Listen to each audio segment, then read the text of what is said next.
Well, welcome to our open forum on concerning children. This is our closing session on this, and these have been our speakers through this study and through this season. And we are going to give you the opportunity to ask questions. And if you will, just pull up the rules of the road, please, for just a moment. And just wait for a microphone. We have a microphone that's coming around. Ted is our guy there. So raise your hand real high when it's time to ask questions, and he will bring you a microphone. And ask a question. It's not an opportunity to speechify. And maybe you have to give some context to your question, but understand that. But we have half an hour, and so let's make the best use of the time that God has given us. I'll direct your question. If you remember who the speaker was and the topic and your question is related, then you can help me to remember that. And then just as we see how time goes, follow-up questions may be allowed. But don't start by saying, I have two questions. No, you have one question. Okay? So if you got two, pick the one that's most important to you. And then we'll try to come back around. And that way we'll make sure we give everyone an opportunity. And so, all right, for our discussion this evening, I want to start by giving the panel an opportunity, our elders who preached, to relate several things. And so we'll start with Mark and come down this way. Just so that you have a context as to the life context out of which these men were preaching to you. And first of all, Mark, how many children, gender, order, special circumstances? Let me see. So Laura's our oldest. We have 4 kids.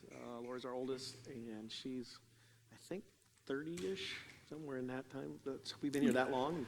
She was born just a few months before we came to the chapel, so we've been here just about that long now. Paul's 28. He's up in Detroit. 3 grandchildren there. And then the twins, Kevin and Kyle, 23, 24, somewhere just about there. And we thought we were going to have an extra one, and we ended up getting an extra 2. So God blessed us through that. The year of twins at the chapel. We had a lot of twins right around that time frame. Yeah, we sure streets, did. People were afraid to drink the water. Yeah. Okay. What's your general station of life, job, home, ministry, as you were bringing, particularly as we've been preaching toward younger children? Yeah, so Sheila and I have always been involved in ministry, so probably multiple ministries, so it's always been kind of part of our pattern, whether that's worship, eldership, deaconess roles, we've been involved in flock. We were, I'd say, heavily engaged in ministry at the chapel throughout all that time. I'm a computer programmer, technical sales kind of guy. I've been doing that for about 30 years as well, so that's kept me busy at times, traveling more probably than I should have, and I think that's been the circumstance. Sheila, we've been fortunate, has largely been at home. This choice we made at the beginning, and we're fortunate that we could do that. Not everybody can, I understand, but so she's been at home. And one of the interesting things we did is that our kids went to public school and grade school. We homeschooled them in middle school, and they went to Christian school for high school. So we tried we tried all 3 venues. It worked for us. But it was kind of an interesting way of doing things. Right. Pastor Tim, how many children? Order. I know you have some special circumstances. Okay. Yeah. Yeah, we have 5 children. 3 boys, 2 girls. It was girl, boy, boy, and ages range from 23 now to 29. So they were very tightly packed together. And reason being, the special circumstance was our girls were adopted. So we adopted them in their preteen years. And as far as ministry at the time, I was pretty much doing a little bit of everything from, we were a fairly small church, so we did, if you were involved, you did just a little bit of everything, setting up chairs to audio stuff, outside, maintenance stuff, whatever it might be. And then I did serve as an elder those last couple of years before moving here. So we've been here 10 years. So we raised our kids mostly in Wisconsin. So before we got here. So yeah. Right. That's why they're cheeseheads, right? What's That's that? why they're cheeseheads. Yeah, that's right. That's right. Okay. Pastor Dale, how many children, order? So we have, I sang too much. We have two boys, 26 and 23. Jeff's up here playing bass guitar. Greg is in Miami, Florida, going to graduate school. We've been here at the chapel for 19 years, so they were little guys when we first came. They were in Christian school pretty much the whole time, although there were times we contemplated doing something different. Sandy and I are both products of public school, so I'm not afraid of public school. I think anywhere you send your child to school, you have to be actively involved and think about it. You can't just assume that things are fine. I had the fortunateness to be raised in a Christian home in a smallish church, so I've been involved. I was in 8th grade, and I remember teaching 4-year-olds Bible school. So I taught juniors when I was in high school.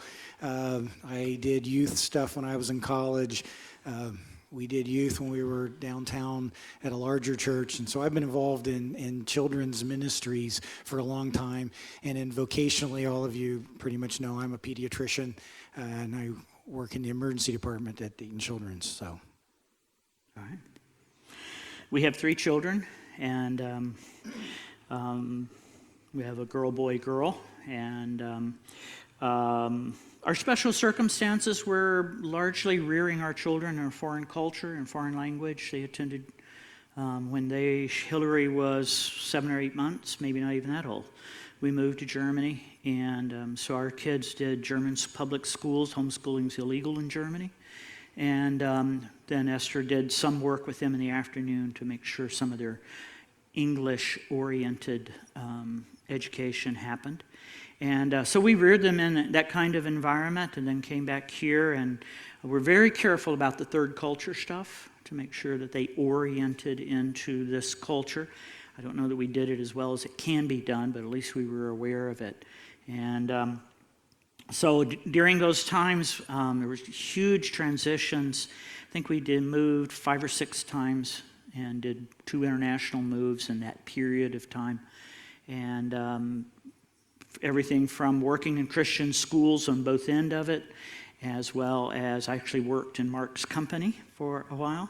And so, we, all of us, bring not only the word to bear on child rearing, but we bring varied background, varied experiences and commitments to both the teaching that we do as well as the interaction that we hope for. All right, so let me just begin by giving you an opportunity. I have some questions here, but to give you an opportunity, question that you really would like to ask to have someone or more than one on our panel address. Hand up? Anyone like that? Yes, sir. Tad. These are singing mics, so hold it up closer to you, please. Thank you. Okay, I don't know if I've ever used this before. When it comes to raising kids, how have you found it best to raise your kids to be in the world but not be of the world? So not keep them so far removed from the reality of life, but also not kind of throw them in there by themselves and kind of lead them into temptation in a sense. A good question.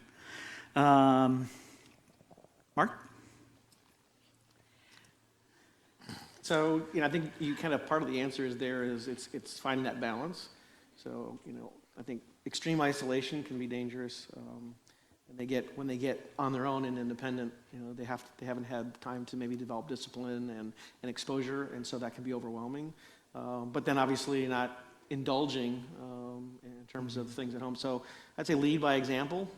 In terms of how do you handle as an adult, as a parent, let them see. let them listen to you, and like if you're making decisions as a family or as a couple, involve your kids in those decisions so they understand why you're making certain decisions. Like, well, why are we being homeschooled?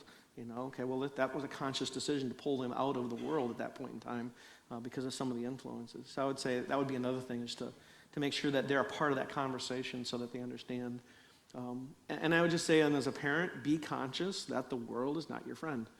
I mean, we do live in the world. We can't, we're not going to escape that. We're not going to try to remove ourselves from it. But I think as parents, and what I see in the culture is that so often we let our guard down and we forget.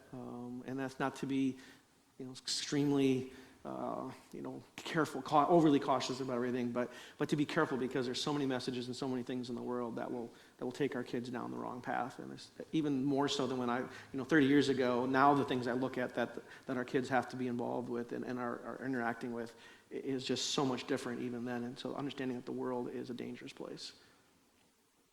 Tim, anything to add? Yes and no. I think I just want to echo a little bit. I think the homeschooling, Christian school, public school thing really helped, because they were exposed to many different fronts, and we could dialogue about that. And but the dialogue was important. I mean, popular culture, movies, whatever we had some good discussions with the kids always, and tried to make the contrasts, yet not run from the world and hide out, because you really can't do that, because they also need to be able to grow in that and see where they're at with that and see where their hearts are at, so we could talk about it before they grew up, before it got too late. So, Yeah. I don't really have a whole lot more to add. I just, in terms of what you just said, in terms of popular culture, no,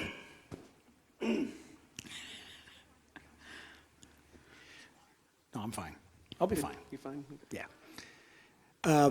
My boys are artsy, so music, books, literature, all that has been a prominent part of our household. And I know that the guys, we go see some movie or whatever, and it wouldn't be a couple days later, and they had to put up with me talking about, I say, now, where does that mean, and how does that go, and where does that an echo or a metaphor of something biblical, or how does that fit in? And they, okay, Dad, yeah, I know.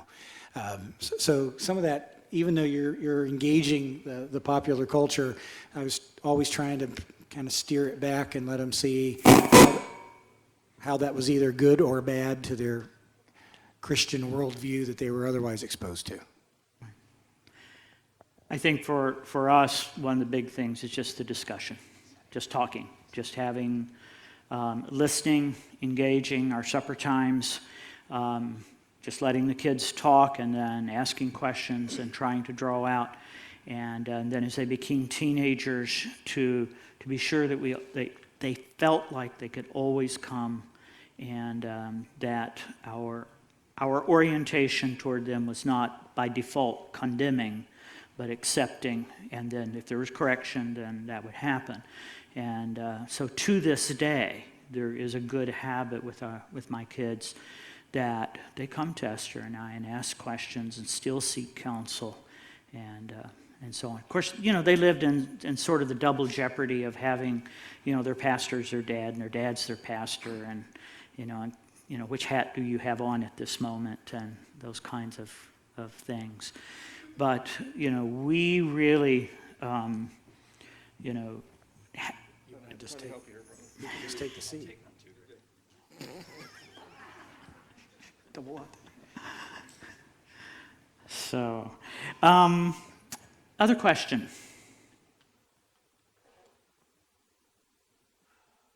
Yes. Do you have any advice for parenting an adult child who's living in your home? Somebody want to stand up for that one? Pastor Tim, you look like you're on the edge of your seat with an answer. Okay, so parenting an adult child in your home, okay. Leaving a home, okay. On how they ought to leave, or how, okay. So is that a question saying, how do I kick my kid out? No, he's going to go to college and live with me, and I just want some advice, pointers. Oh, I see. Okay. Okay. We did have some experience with that with our kids.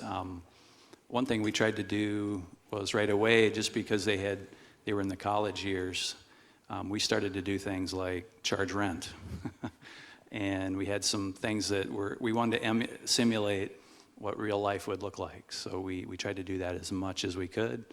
I probably shouldn't have said that. No, we didn't make a bunch of money, but we tried to do that to try to give them a good idea what it looked like when they got out on their own.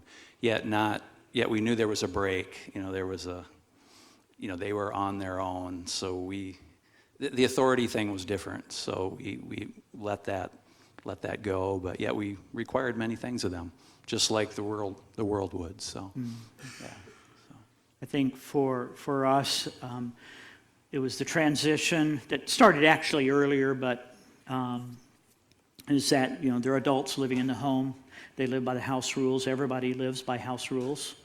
And they were simple and straightforward, and even guests who stayed in our home abide by the house rules. And so, but then there was, just as things came up, reminding them of the principles that they've been taught, and then working with them in terms of counsel and guidance, recognizing that though they live in my home, it is better for me to interact with them in that way. Here's advice, here's counsel, here's direction.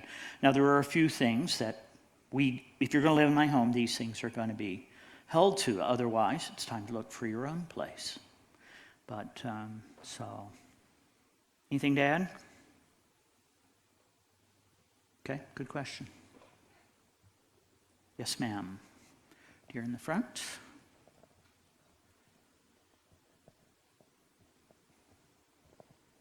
I think this applies to a couple of you. This is in regards to children that are getting older, but have not come to saving faith, actually resistant to it. Talk about it as they get older, as far as not hounding them, not pursuing them, but how do you, especially as they're older and approaching college, interact with them with the gospel, when you back off, when you know. Okay. Pastor Dale.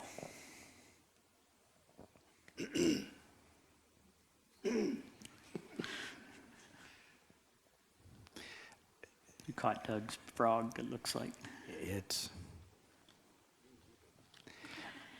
So part of that, like you said, is I think there was an assumption in our house that the nature of the gospel and a pursuit of understanding a biblical worldview was just the undertones to how life was built. They were very much aware that as much as you might think that we were all perfect in our house, that our house was not perfect. And there were definite glaring mistakes and problems being made, but hopefully over time they understood that. They understood, like I said, from other conversations about what the gospel was and meant. At the same time, it's important to understand that you can't teach a reception of the gospel. You can't force a reception of the gospel. You can't manipulate a reception of the gospel. That God is, through His Spirit, is going to make that change, and He's going to bring it about in His timing and in His context and circumstances. So, yes, there are plenty of families that it's a nonstop evangelistic kind of approach because they think they have to convince their child somewhere along the line to pray the prayer, make the statement, do the thing. I especially am very cautious with that. I know many people, and I think we've had several people even at Clearcreek Chapel that grew up quote, Christian, unquote, and then when they got older, realized they needed to actually trust the gospel and bow to Christ. But they were towing the line and being good, and that's not the answer. So kids will often do what they think you want them to do. And certain kids are easier at that too. So some of you will have kids that are very compliant and very easy, and if you tell them to do something, they'll do it. And so those are the kids you definitely don't want to, even if it's not consciously, manipulate into that. Kids that are going to be a little more rebellious and a little more difficult and be maybe a little more experimental in what they think they believe and know, you just toe the line. Your Christianity needs to be open and honest and blatant and clear, but at the same time, you're not convincing or manipulating, and you just have to trust that God's working in His time. That was a long answer, I'm sorry. Let me add, conversion is not a transaction. We pray the right prayer. God grants salvation based on, as a response to. Everything that we do on our side is a response to God's initiative. But God does that through what we teach, what we train, what we say. And so we want our children informed of the gospel and the entailments that go with the gospel, and the process of repentance and faith and so on, so that they know, and then wait patiently for God in His electing grace to take the initiative so that they awaken in regeneration. You can't cause that. And I think that modern churches, evangelical churches, are filled with people who have tried to enact a transaction but don't have the underlying reality. And it becomes very evident. It becomes very evident in our counseling ministries. A lot of people. So I think several of us grew up in those kind of environments. I know I did. So anything to add, brothers? I was just going to add, I don't mean it to sound trite, and not that I am great at it. My mother was an example of this, is pray for your kids. If I would tell you one thing, my mom prayed for all of our kids, all of her kids. She prayed for our grandkids every morning until she died. And leave it to the Lord, but you pray. Yeah. Trust Him. It's probably one of the biggest opportunities for trusting God is with our older kids, because we tend to lose. We feel like we're losing control. They're moving on, and our opportunity is gone. But yet, like you said, we pray for them. But I don't see it a whole lot different than anyone in the workplace or in your neighborhood. If you've been sharing the gospel, your mode with them just begins to change. You begin to model Christ more, pray for them more. You're probably not dialoguing the gospel maybe as often, but you have to trust them, trust God with them. So, Good question. Other questions?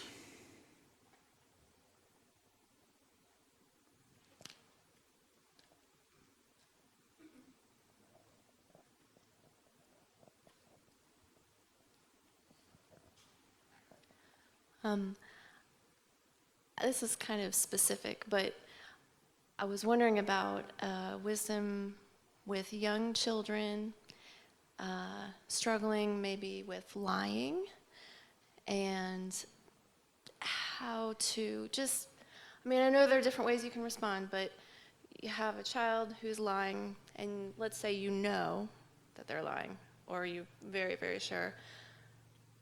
It's not you can't force sort of a confession or whatever. So I'm just looking for some ideas of how to interact, point them, towards truth, gospel, God. Right. Let's generalize the question a little bit. When you know your child is doing something wrong and they won't own up to it, then how do we engage that?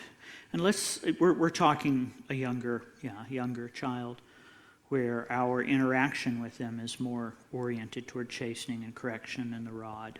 So, who wants to take it? Moving on to the next question. tough question, huh? I mean, I'll start. I mean, just to get us going, but I think lying, just like any other sin, any other thing that they're going to do that's in contrary to God and His Word. You're going to point that out. I think you're going to use that as an opportunity to show them that they fail, and that's why they need Jesus, and take them to the gospel. If it's a chronic problem, then you may have to get into using discipline and punishment when it's kind of a chronic kind of a problem. If it's occasional, it might be a little different. Again, with a lot of our answers, each child has to be treated with wisdom and where they're coming from, and trying to understand their heart and what it is they want, what it is they're trying to get, are they manipulating? Treat it just like any other sin, and teach them to confess, teach them to understand what God expects out of them, what you as a parent expect out of them, and keep pointing them to the gospel. Yeah, I just add, confront them immediately on it. Don't let it go. Lying is a big deal, and also pray that they'll be found out too. Pray that, because you can't be in every place. I know when they're little you can see it; it's more in front of you. But the older they get, the harder it gets, and so I always wanted our kids to be found out. So, And when they're found out, you have to be willing to address it. Treat it seriously. Chronic lying eventually means that the child is living in a world that is not real. Their self-talk is not true. Their understanding and interpretation of the world around them is not true. And so, you have to address it. And Dale, anything that you would want to add? I can always talk, but it's not always helpful. Russ's developmental continuum, so to speak, from last week is, I think, helpful in this regard. Moving from the naive to the scoffer to the fool is helpful. And the little kids primarily are in that naive to scoffer kind of stage. And so, early on, you want to identify, correct, and be firm and direct because they're still learning. And so for them to recognize, no, that's something you don't do. You say the right thing, you say the truth, and you constantly kind of work at it. But then it very quickly, like a lot of behaviors for kids, I know in our congregation, and I don't mean to step on any toes here, but we've got a one behavior that's becoming a particular problem with a child, and that particular problem is like a lot of things. It gets its immediate effect. So something happens and it gets the desired effect, so it learns that it's fine. So whatever that behavior is quickly positively reinforced. So you get just a couple of little things where the truth gets told a little differently and they get away with something, or the other sibling gets blamed for it instead of them, or whatever. They won, and they learned that it works. Mm-hmm.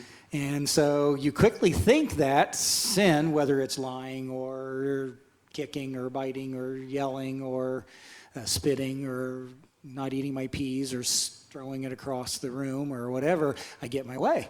And when they're at that naive to scoffer stage, you've got to interact quickly and interact soon, or they just keep reinforcing that it works, and then you're working back.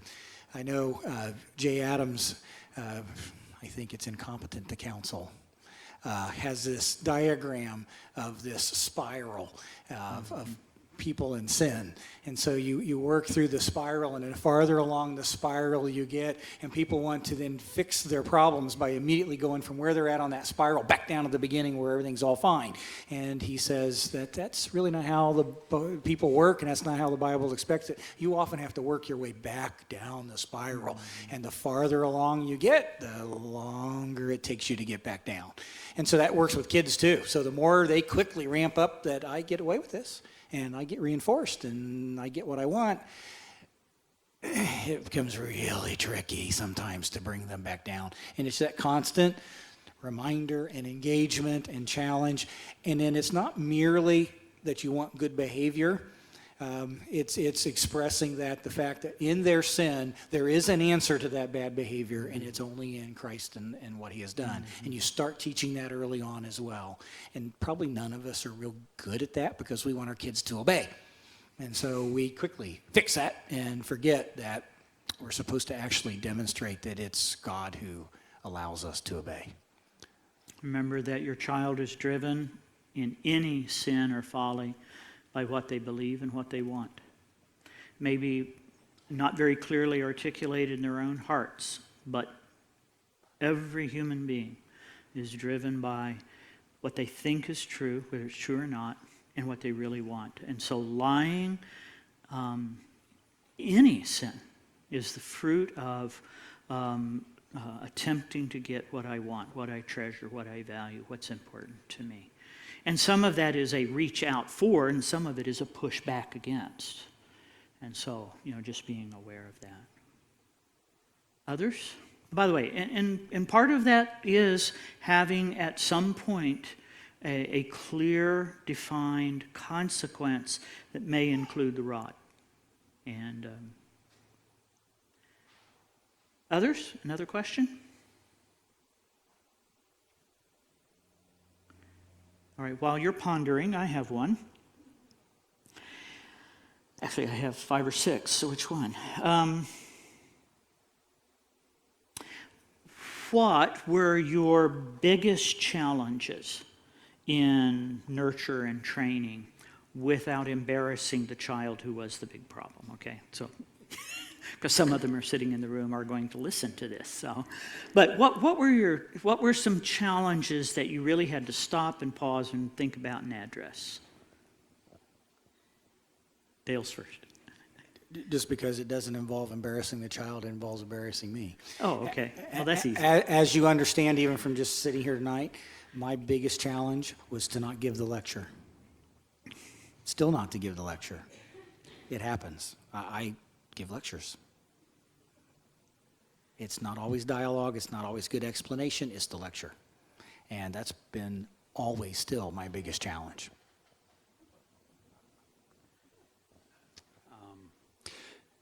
And one thing for me, it jumped to conclusions too quickly, not take in all the information. Especially when we had multiple kids all about the same age.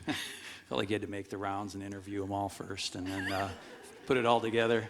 So jumping to conclusions, wanting to fix it right away. And Stace was great for slowing me down on that. So. Yeah, you think of kids, I don't think there's any unique challenge to any of our kids particularly. The challenge was us, I think it's us as parents. Being on the same page, especially early on in parenting, how much discipline, how late are we going to stay up, just all those little things that you think of, and being together in those. For me, 2 things that were particularly challenging is not being harsh with little children, because they don't know it, they're naive, they don't know better, and they're loud and they interrupt my nap on a Sunday afternoon, which I really wanted, and so then, to react harshly to them, not anything I'm proud of, but those were challenges, I think, just kind of getting used to being a parent and having 3 boys that were, especially one that was rambunctious. So those are really more of the challenges I think more as parents, not as the kids. Right. I know it's not always the case for everyone, but. This one stands out simply because my kids sort of, I don't know, family conference really, but they asked us one time, why is it that the default answer to anything we want to do is no, and we have to persuade you to yes? Why can't the default answer be yes, and you persuade us to no? You ever thought about that? And, I'm sitting looking at these 3 kids who somehow had this discussion and, didn't realize that, there is a default switch to every question. No. Well, we would like, no. Why is that? Why do we as parents, and I have found it to be generally true, and it was a challenge, and it was surprisingly hard to overcome. It was surprisingly hard for me to immediately respond to, well, no. So, well, if you don't have your reasons to persuade me to yes, you must not really want to do it, right? And so thinking together about, do we have a default? Yes. Or there is no default. The switch is in the middle. And we discuss it, and as they got older, that entered into different kinds of discussions. But for me, the surprise one day of realizing, yes, my default answer to anything they want to do is just no. Just no. And so, just thinking through, even for you, you're rearing children, how do we think about what they're wanting to do and so on? Has that brought up a question in your mind? Michael. Linda, we're headed toward one song. So, okay.